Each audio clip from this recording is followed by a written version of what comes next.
Bismillahirrahmanirrahim. Today we shall discuss about magnetic moment of nucleus. Also we shall study the nuclear magneton. As we have discussed in the previous lecture कि जब भी एक charge particle move कर रहा होता है तो उसकी मूव करने को हम करंट का नाम देते हैं, यानी करंट का it is basically the flow of charges. और वही चार्ज पार्टिकल जब मूव कर रहा होता है तो उसके अंदर मैग्नेटिक प्रॉपर्टीज भी आ जाती हैं, यानी वो भी एक लिटिल मैग्नेट के तौर पे बिहेव करता है। सो लास्ट लेक्चर के अंदर हमने इलेक्ट्रॉन की मोशन को कंसिडर किया था। हमने कहा था वो न्यूक्लियस के अराउंड रिवॉल्व कर रहा है, तो जब वो न्यूक्लियस के गिर्द ऑर्बिट कर रहा है तो इसका मतलब वो एक स्मॉल मैग्नेट के तौर पे बिहेव करता है। और उस मैग्नेट की जो स्ट्रेंथ है उसको हम मेजर करते हैं in terms of magnetic dipole movement. Also हमने कहा कि वो ऑर्बिट करने के साथ साथ अपनी ही जगह पे रहते हुए स्पिन भी कर रहा होता है। सो उसके लिए हमने उसका स्पिन मैग्नेटिक मोमेंट भी कैलकुलेट किया एंड देन हमने उसका टोटल मैग्नेटिक मोमेंट जो है in terms off spin and orbital both type of motion हमने उसका टोटल मैग्नेटिक मोमेंट जो है उसको कैलकुलेट किया।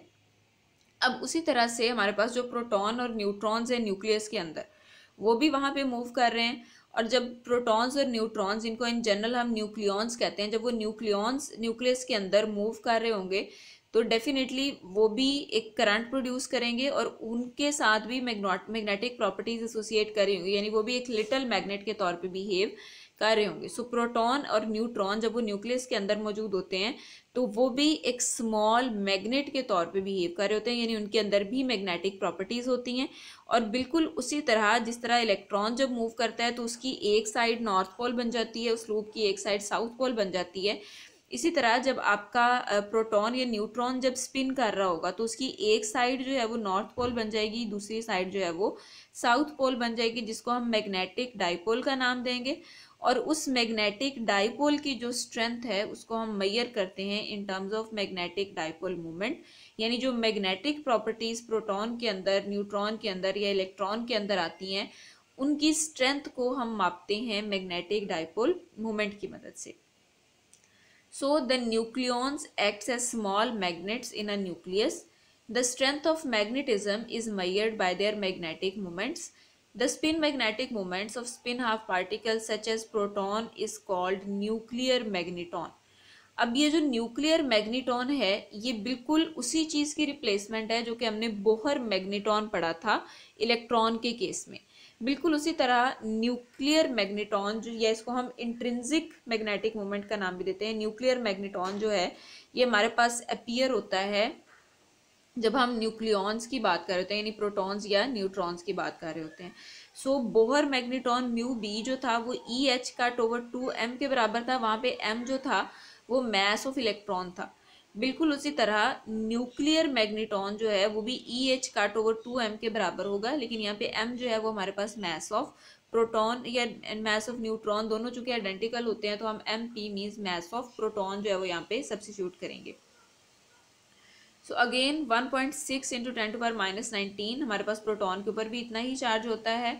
और एच कट जो है ये हमारे पास वैल्यू होती है एच ओवर 2 पाई के इक्वल 1.05 इंटू 10⁻34।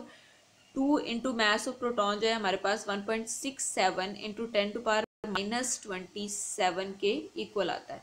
तो ये फैक्टर जब हम कैलकुलेट करते हैं तो हमारे पास न्यूक्लियर मैग्नेटॉन की वैल्यू आती है 5.05 इंटू 10⁻27 जाउल पर टेस्ला। अब ये जो वैल्यू आई है this is called nuclear magneton, इसको हम न्यूक्लियर मैग्नेटॉन का नाम देते हैं। और इसकी वही सिग्निफिकेंस है न्यूक्लियस के केस में जो कि बोहर मैग्नेटॉन की होती है जब हम इलेक्ट्रॉन्स के लिए मैग्नेटिक मूवमेंट कैलकुलेट करते हैं, यानी ये एक कांस्टेंट फैक्टर है और इसकी मदद से किसी भी न्यूक्लियॉन के लिए मैग्नेटिक मूवमेंट जो है वो हम कैलकुलेट कर सकते हैं।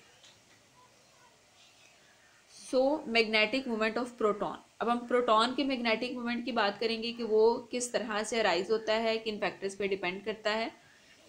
The intrinsic magnetic movement of proton is called proton magnetic movement, यानी प्रोटॉन के अंदर जो बाय नेचर या इंटरनली एक मैग्नेटिक मूवमेंट पाया जाता है, यानी अगर वो वहाँ पे रिवॉल्व कर रहे हैं और एक मैग्नेट के तौर पे बिहेव कर रहे हैं, सो वो प्रॉपर्टीज़ उनके अंदर बाय नेचर हैं, इंट्रिंसिक प्रॉपर्टी हैं, यानी खुद ब खुद जो है वो बाय नेचर वो वहाँ पे मूव कर रहे होते हैं, कोई चीज़ उनको वहाँ पे बाहर से एक्सटर्नली हम मूव नहीं करवा रहे होते। सो इंट्रिंसिक या बाय नेचर उनके अंदर वो जो मैग्नेटिक प्रॉपर्टीज आती हैं या जो मैग्नेटिक मोमेंट अराइज होता है, that is called proton magnetic moment. अब magnetic moment of proton is parallel to its spin because it has positive charge.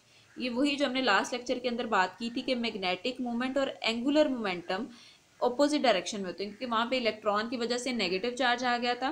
तो हमने कहा था कि अगर एंगुलर मोमेंटम की डायरेक्शन अपवर्ड होगी तो मैग्नेटिक मोमेंट की डायरेक्शन डाउनवर्ड होगी. लेकिन प्रोटॉन के केस में चूंकि प्रोटॉन के ऊपर पॉजिटिव चार्ज है तो यहाँ पे मैग्नेटिक मोमेंट, यानी चूंकि यहाँ पे वो ऑर्बिट तो नहीं कर रहा, किसी न्यूक्लियस के गिर्द स्पिन कर रहा है, तो यहाँ पे जो एंगुलर मोमेंटम आएगा वो स्पिन एंगुलर मोमेंटम आएगा. सो जो स्पिन एंगुलर मोमेंटम और मैग्नेटिक मोमेंट जो है वो सेम डायरेक्शन में होते हैं. यानी एंगुलर मोमेंटम अगर अपवर्ड डायरेक्शन में है तो मैग्नेटिक मोमेंट जो है वो भी अपवर्ड डायरेक्शन में होएगा. यानी म्यू और स्पिन एंगुलर मोमेंटम जो है दोनों की डायरेक्शन सेम होती है. अब उसके अंदर प्रोटॉन के अंदर जो इतना लार्ज जो मैग्नेटिक मोमेंट है वो किस वजह से अराइज होता है. Proton is composed of 3 quarks. Proton जो है वो 3 क्वार्क्स से मिलकर बना हुआ है. क्वार्क्स जो है वो एलिमेंट्री पार्टिकल्स हैं. इनके बारे में हम पहले भी पढ़ चुके हैं कि क्वार्क्स को मिला के हम प्रोटॉन या न्यूट्रॉन्स बनाते हैं. बिल्कुल उसी तरह जिस तरह हम कहते हैं एटम्स को मिलाने से हमारा मटेरियल बनता है या इलेक्ट्रॉन प्रोटॉन्स और न्यूट्रॉन्स को मिलाने से हमारा एटम बना है, बिल्कुल उसी तरह क्वार्क्स जो हैं वो एलिमेंट्री पार्टिकल्स हैं. यानी उन पार्टिकल्स को मिलाने से हमारे पास प्रोटॉन्स और न्यूट्रॉन बनते हैं. अब प्रोटॉन जो है वो 3 क्वार्क से मिलकर बना होता है और उसका जो मैग्नेटिक मोमेंट है वो उन क्वार्क्स जो है उनके मैग्नेटिक मोमेंट को कंबाइन करके हमें मिलता है. यानी न्यूक्लियस प्रोटॉन जो है अगर उसके ऊपर चार्ज है या उसके अंदर अगर मैग्नेटिक प्रॉपर्टीज आती हैं तो वो किस वजह से कि वो क्वार्क्स जो हैं वो मैग्नेटिक प्रॉपर्टीज होल्ड कर रहे होते हैं और उनके मैग्नेटिक मोमेंट्स को ऐड करके कंबाइन करके या उनका टोटल इफेक्ट जब हम लेते हैं तीनों के तीनों क्वार्क्स का, तो वो हमारे पास उस प्रोटॉन का टोटल मैग्नेटिक मोमेंट जो है वो आता है. यानी ये उन क्वार्क्स के साथ जो चार्ज है या उनका जो मैग्नेटिक मोमेंट है वो बेसिकली हमारे पास रीज़न है कि प्रोटॉन जो है क्यों एक चार्ज पार्टिकल है, क्यों वो एक मैग्नेट के तौर पे बिहेव करता है. सो अगेन वही जनरल फार्मूला जो हमने कंपोजिट पार्टिकल के लिए ड्राइव किया था लास्ट लेक्चर के अंदर, उसी को जो है वो हम दोबारा से लिखेंगे for the proton. So mu is equal to g into mu N I over h cut. अब g जो है अगेन करेक्शन फैक्टर है, g फैक्टर है हमारा. वहाँ पे हम म्यू बी की बात करते थे यानी बोहर मैग्नेटॉन की वैल्यू सब्स्टिट्यूट करते थे, और जब हम न्यूक्लियॉन्स की बात कर रहे होंगे यानी प्रोटॉन्स और न्यूट्रॉन्स की बात कर रहे होंगे तो यहाँ पे हम न्यूक्लियर मैग्नेटॉन यानी म्यू एन जो है इसकी वैल्यू सब्स्टिट्यूट करेंगे. आई जो है यहाँ पे ये हमारे पास स्पिन जो है न्यूक्लियर स्पिन को शो कर रहा है, क्योंकि इलेक्ट्रॉन सिर्फ स्पिन कर रहे होते हैं तो ये स्पिन एंगुलर मोमेंटम जो है उसका रिप्रेजेंटेटिव है ओवर एच कट जो हमारे पास एक कांस्टेंट फैक्टर है. Where I is nuclear spin and g is effective g factor. और प्रोटॉन के लिए इसकी जो वैल्यू होती है वो जी एस यानी स्पिन के लिए 5.5857 और ऑर्बिटल के लिए जी ऑफ एल जो है ये 1 के इक्वल होता है. Next we have magnetic moment for neutron. The intrinsic magnetic dipole moment for neutron is called neutron magnetic moment. अब न्यूट्रॉन जो है उसके साथ भी एक मैग्नेटिक मोमेंट एसोसिएट कर रहा होता है. न्यूट्रॉन भी जब स्पिन करता है तो वो एक मैग्नेट के तौर पे बिहेव करता है. अब ये चीज़ जो है ये सरप्राइजिंग है, यानी न्यूट्रॉन चार्जलेस पार्टिकल है और हम मैग्नेटिक प्रॉपर्टीज़ की जो बेसिस है वो हम चार्ज प्रोवाइड करते हैं. हम कहते हैं किसी पार्टिकल पे चार्ज है तो तब वो जो मूव कर रहा होता है तो उसके साथ मैग्नेटिक प्रॉपर्टीज एसोसिएट करते हैं यानी वो एक मैग्नेट बनता है. इन अदर वर्ड्स जब एक चार्ज पार्टिकल मूव करता है चाहे वो किसी चीज़ के गिर्द ऑर्बिट करे या अपनी जगह पे स्पिन करे तो वो एक मैग्नेट के तौर पे बिहेव करता है. अब न्यूट्रॉन जो है ये चार्जलेस पार्टिकल है, इसके ऊपर कोई चार्ज नहीं है, तो न्यूट्रॉन किस तरह से एक मैग्नेट के तौर पे बिहेव कर सकता है. अब ये जो चीज़ थी न्यूट्रॉन का magnetic moment that was puzzling, यानी क्वेश्चनिंग फैक्ट था हमारे पास बिफोर क्वार्क मॉडल, जब तक हमने क्वार्क मॉडल जो है उसको इंट्रोड्यूस नहीं करवाया था. यानी जब तक हम यही समझते थे कि जो न्यूट्रॉन और प्रोटॉन है यही एलिमेंट्री पार्टिकल हैं, छोटे से छोटे पार्टिकल हैं और इनके अंदर कोई सब पार्टिकल मौजूद नहीं है. उसके बाद जब क्वार्क मॉडल हमने इंट्रोड्यूस करवाया कि प्रोटॉन या न्यूट्रॉन जो हैं उनको भी हम फर्दर स्प्लिट अप कर सकते हैं, तोड़ सकते हैं, यानी वो भी कुछ और छोटे पार्टिकल्स से मिलकर बने हुए जिनको हमने क्वार्क्स का नाम दिया. तो तब ये पजल हमने रिजॉल्व किया कि चूंकि ऑल्दो न्यूट्रॉन के ऊपर नेट चार्ज नहीं है क्यों नेट चार्ज नहीं है? क्योंकि जो 3 क्वार्क्स हैं उसमें से जो है वो एक दूसरे के इफेक्ट को, ये टोटल चार्ज है उसको वो कैंसिल आउट कर देते हैं, तो दैट्स वाई उसके ऊपर नेट चार्ज नहीं आता न्यूट्रॉन के ऊपर। लेकिन स्टिल जो तीनों क्वार्क्स हैं वो उनके ऊपर चार्ज मौजूद है, यानी वो चार्ज पार्टिकल्स हैं। तो उन चार्ज पार्टिकल्स का जब आप मैग्नेटिक मोमेंट कंबाइन करते हैं तो उस वजह से जो न्यूट्रॉन है उसको भी वो मैग्नेटिक प्रॉपर्टीज साइन कर रहे होते हैं। यानी ऑल्दो न्यूट्रॉन के ऊपर नेट चार्ज नहीं है, लेकिन जिन एलिमेंट्री पार्टिकल्स से मिलकर वो बना हुआ है दैट आर क्वार्क्स, उन क्वार्क्स के साथ एक मैग्नेटिक मोमेंट एसोसिएट करता है। और वो मैग्नेटिक मोमेंट जब हम कैलकुलेट करते हैं, जब हम उसका नेट इफेक्ट या कंबाइंड इफेक्ट लेते हैं, तो नेट मैग्नेटिक मोमेंट की एक सर्टेन वैल्यू होती है, और वो मैग्नेटिक मोमेंट जो है वो हमारे पास न्यूट्रॉन का मैग्नेटिक मोमेंट कहलाता है। अब उसकी जो ऑब्जर्व्ड वैल्यू है वो -1.9130 म्यू एन के बराबर होती है। यानी म्यू एन आपके पास न्यूक्लियर मैग्नेटॉन है, और ये फैक्टर जब मल्टीप्लाई होता है तो ये हमारे पास किसी भी न्यूट्रॉन का मैग्नेटिक मोमेंट आता है। अब न्यूट्रॉन जो है चूंकि वो इटसेल्फ स्पिन कर तो रहा होता है, लेकिन उसके साथ कोई चार्ज एसोसिएट नहीं कर रहा होता। और अगर आपको याद हो तो हमने ये जो सारा फार्मूला मैग्नेटिक मोमेंट का ड्राइव किया था, ये हमने एक चार्ज पार्टिकल कंसीडर करके और फिर उसका करंट एज्यूम करके उसकी बेसिस पे सारी कैलकुलेशन की थी। सो न्यूट्रॉन के लिए ऑल्दो हम ये वाला फार्मूला यानी इस फार्मूले से आप उसका मैग्नेटिक मोमेंट कैलकुलेट नहीं कर सकते, यानी ये फार्मूला न्यूट्रॉन के लिए हम नहीं लिख सकते। क्यों नहीं लिख सकते? क्योंकि ये हमने ड्राइव किया है on the basis of charge particles. So इसलिए हम ये फार्मूला ऑल्दो इससे कैलकुलेट नहीं कर सकते, लेकिन ये ऑब्जर्व्ड वैल्यू हम बताते हैं कि इतना मैग्नेटिक मोमेंट उसके साथ एसोसिएट कर रहा होता है। लेकिन स्टिल उसके जी फैक्टर को या उसकी जो डायरेक्शन है मैग्नेटिक मोमेंट की या स्पिन की डायरेक्शन, उनको एसोसिएट करने के लिए हम ये फार्मूला न्यूट्रॉन को असाइन कर देते हैं। किस वजह से? ताकि उसका जी फैक्टर जो है उसको ऑब्जर्व किया जा सके, या मैग्नेटिक मोमेंट और एंगुलर मोमेंटम जो उसकी डायरेक्शन को शो किया जा सके। अब इलेक्ट्रॉन के केस में हमने कहा कि जो मैग्नेटिक मोमेंट है और एंगुलर मोमेंटम है वो दोनों ऑपोजिट डायरेक्शन में होते हैं। वजह क्या बनी कि वहाँ पे इलेक्ट्रॉन के ऊपर नेगेटिव चार्ज था, तो हमने कहा माइनस साइन का मतलब वेक्टर जो हैं they are aligned in the opposite direction. और जब हमने प्रोटॉन की बात की तो वहाँ पे हमने कहा पॉजिटिव चार्ज है, सो म्यू और आई जो थे वो सेम डायरेक्शन में थे, यानी मैग्नेटिक मोमेंट और एंगुलर मोमेंटम की डायरेक्शन सेम थी। अब न्यूट्रॉन के केस में चूंकि वो न्यूट्रल पार्टिकल है, वहाँ पे ना तो पॉजिटिव चार्ज है ना ही नेगेटिव चार्ज है, सो वहाँ पे हम ये चीज़ किस तरह से डिटरमिन करते हैं? उसके लिए हम उस न्यूट्रॉन को प्लेस करते हैं in the external magnetic field, यानी वो खुद भी एक मैग्नेट के तौर पे बिहेव कर रहा है, और उसको फिर एक्सटर्नल मैग्नेटिक फील्ड में जब हम प्लेस करते हैं तो उसके ऊपर एक टॉर्क एक्ट करता है, यानी उसको सर्कुलर पाथ में मूव करवाता है। ये हम ऑलरेडी पढ़ चुके हैं कि इलेक्ट्रॉन भी जब एक मैग्नेटिक फील्ड में इंटर होता है तो वो उसको सर्कुलर पाथ में मूव करवाता है। वजह क्या होती है? इलेक्ट्रॉन का अपना मैग्नेटिक फील्ड होता है, और एक्सटर्नल मैग्नेटिक फील्ड के साथ जब इंटरेक्शन होता है तो वो उसके ऊपर एक फोर्स अप्लाई करता है, यानी टॉर्क अप्लाई करता है, उसको सर्कल में मूव करवाता है। सो न्यूट्रॉन को, प्रोटॉन को, इनको भी जब एक्सटर्नल फील्ड में रखेंगे तो वो भी उसके ऊपर फोर्स लगाएगा, टॉर्क अप्लाई करेगा। अब एक्सटर्नल फील्ड में जब हम न्यूट्रॉन को रखते हैं तो वो जो उसके ऊपर टॉर्क अप्लाई करता है, वो टॉर्क क्या करता है? वो अलाइन कर देता है उसको, उसकी जो स्पिन होती है opposite to the magnetic field. यानी एक्सटर्नल फील्ड में रखने से हमें ये पता चलता है कि न्यूट्रॉन के केस में भी जो स्पिन है वो उसके मैग्नेटिक फील्ड के यानी मैग्नेटिक मोमेंट के ऑपोजिट डायरेक्शन में है।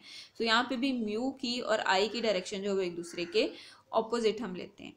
अब अगेन सेम फार्मूला जो है वो हम असाइन करेंगे न्यूट्रॉन को भी, और उसके लिए भी जी जो है वो करेक्शन फैक्टर यहाँ पे इंट्रोड्यूस करवाएंगे। जी एस की वैल्यू यानी स्पिन के लिए -3.8260 होती है, और जी एल के लिए यानी ऑर्बिटल के लिए जो जी फैक्टर है हमारा वो 0 होता है in case of neutron. Next we have gyromagnetic ratio. अब जायरोमैग्नेटिक रेशियो क्या है? इसका एक ब्रीफ सा इंट्रोडक्शन हमने पहले पढ़ा था, जहां हम न्यूक्लियर स्पिन की बात कर रहे थे। तो वहां पे हमने कहा था कि स्पिन या जो स्पिन मैग्नेटिक मोमेंट है, स्पिन एंगुलर मोमेंटम है, वो डायरेक्टली प्रोपोर्शनल होता है मैग्नेटिक मोमेंट के। यानी म्यू जो है वो डायरेक्टली प्रोपोर्शनल है आई के, या एंगुलर मोमेंटम हमने कहा एंगुलर मोमेंटम की वजह से ही मैग्नेटिक मोमेंट बनता है, यानी मूव करने की वजह से ही हमारा कोई पार्टिकल जो है वो मैग्नेट बनता है। सो एंगुलर मोमेंटम की वजह से मैग्नेटिक मोमेंट अराइज होता है। तो जितना एंगुलर मोमेंटम ज़्यादा होगा उतना मैग्नेटिक मोमेंट भी ज़्यादा होगा, जितना एंगुलर मोमेंटम कम होगा उतना मैग्नेटिक मोमेंट भी कम होगा। सो हम कह सकते हैं कि मैग्नेटिक मोमेंट जो है वो डायरेक्टली प्रोपोर्शनल है एंगुलर मोमेंटम के, ठीक है। यानी म्यू जो है वो प्रोपोर्शनल है आई के। अब यहाँ पे एंगुलर, क्योंकि हम स्पिन एंगुलर मोशन की बात कर रहे हैं, तो हमारे पास न्यूक्लियॉन्स के केस में ये आई से हम इसको रिप्रेजेंट करते हैं स्पिन को। सो म्यू जो है वो प्रोपोर्शनल है आई के, और जब हम प्रोपोर्शनैलिटी का साइन खत्म करते हैं तो वहाँ पे हमारे पास एक कांस्टेंट अपीयर होता है गैमा, यानी mu is proportional to I और mu is equal to gamma I. अब वो जो गैमा है that is called gyromagnetic ratio.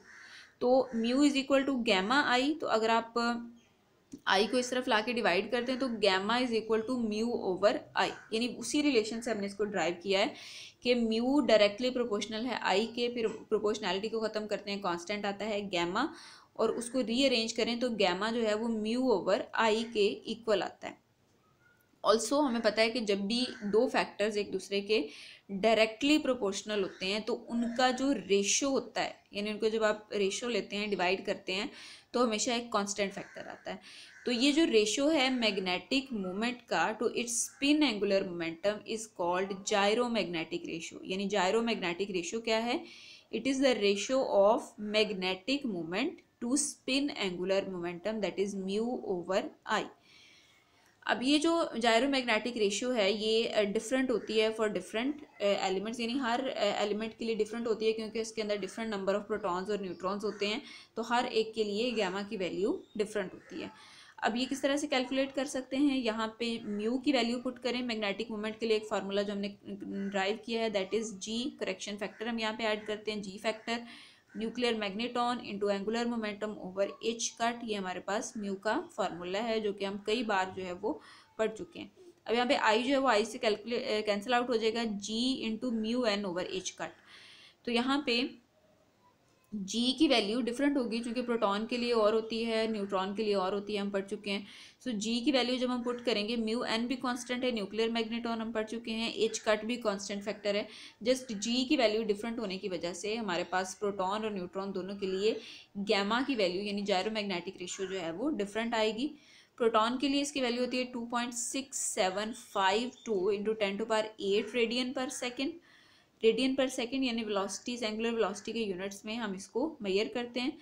और न्यूट्रॉन के लिए ये होती है -1.8324 रेडियन पर सेकेंड, क्योंकि उसके लिए जी वैल्यू नेगेटिव होती है। ये हम बता चुके हैं कि एंगुलर मोमेंटम और जो मैग्नेटिक मोमेंट होता है वो एक दूसरे के ऑपोजिट डायरेक्शन में अलाइन होते हैं, इसलिए नेगेटिव साइन यहाँ पे आता है, यानी जी वैल्यू भी इसकी माइनस में आती है। सो जायरोमैग्नेटिक रेशियो जो है वो प्रोटॉन के लिए और होती है, न्यूट्रॉन्स के लिए और होती है। और चूंकि हर एलिमेंट के अंदर प्रोटॉन और न्यूट्रॉन की तादाद में मुख्तलिफ होती है, इसलिए हर एलिमेंट के लिए गैमा की वैल्यूज़ डिफरेंट होती हैं।